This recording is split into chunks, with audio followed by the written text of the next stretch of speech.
एक तोता बहुत लंबे समय से पिंजरे में रह रह कर तंग आ चुकी थी। वह खुला आकाश में उड़ना चाहती थी। बहुत प्रयत्न करके आखिरकार तोता पिंजरे से उड़कर बाहर जंगल में आ पहुंची। तोते को जंगल का वातावरण बहुत पसंद आ गया। हर रोज तरह तरह के मीठे फल खाती थी। पगली जैसी उछलती फिरती जंगल के चारों ओर घूमती थी। अपना जीवन बहुत खुशी खुशी बिताने लगी। एक दिन तोते को एक बड़ा पेड़ के नीचे सोता हुआ एक हाथी दिखाई पड़ी। उसे ऐसे देखते ही तोते को एक नटखट उपाय आया।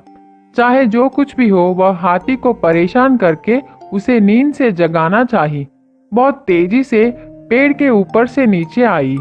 अपने चोंच से हाथी की सूंड पर चुभी। उस चोट से हाथी जाग गई। आंखें खोलकर देखी। तोता पेड़ के ऊपर जाकर हंसने लगी। हाथी नाराज होकर कही, अरे तोता, क्या परेशानी है? तोता ने जवाब दी, मजाक है मेरे दोस्त। हंसने लगी। हाथी को कुछ फर्क नहीं पड़ा। आंखें बंद करके फिर से सो गई। कुछ देर बाद तोता फिर से नीचे हाथी के पास आकर दोबारा उसको परेशान की और तुरंत वहां से उड़कर पेड़ के ऊपर चली गई। हाथी गुस्से से चिल्लाई, अरे तू फिर से आ गई क्या? कुछ काम नहीं है क्या? लेकिन तोते को यह बहुत मजाक लगा। बार बार ऐसी शरारतें करने लगी। हाथी तंग आ चुकी थी। कुछ करना नहीं चाहा। वहां से उठकर चली गई। तोते को और मजा आ गया। फिर से एक और बार तेजी से जाकर हाथी को अपने चोंच से चुभी। हाथी क्रोधित हो गई। कुछ ना कुछ तो करके उस तोते को सबक सिखाने का निर्णय ली। हाथी एक तालाब के पास गई। अपने सिर को छोड़ बाकी का पूरा शरीर पानी में डुबाई।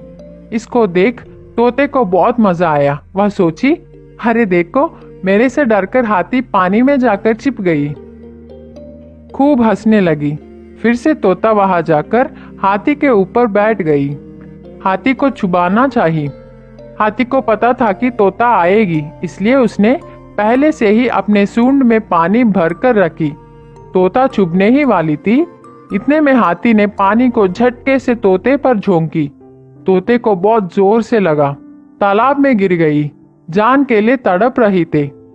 हाथी को तोते पर दया आकर उसको पानी से बाहर निकालकर जमीन पर फेंक दी।